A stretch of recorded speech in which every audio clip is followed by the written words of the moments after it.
好啦，乡亲啊，就要过年咯。这个高雄的年货大街三凤街啊，这个消费人潮已经提前来出人。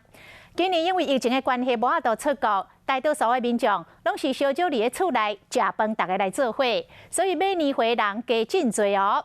啊，那这个屏东的慢慢真有名的猪脚一条街，嘛是人潮滚滚滚。袂少的人买猪脚是买甲大包细包，不管是要送礼，或者是围炉要来夹菜，拢真适合。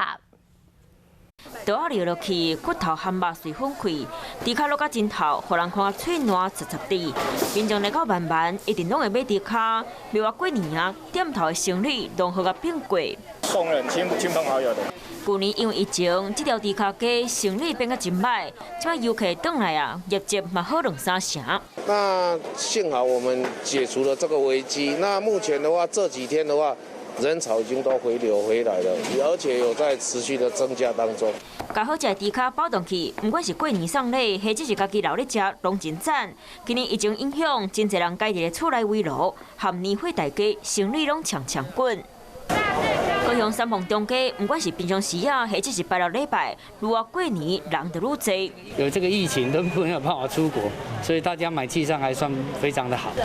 欧巴桑妈妈徛在担头前拣香菇，准备买回去炖汤。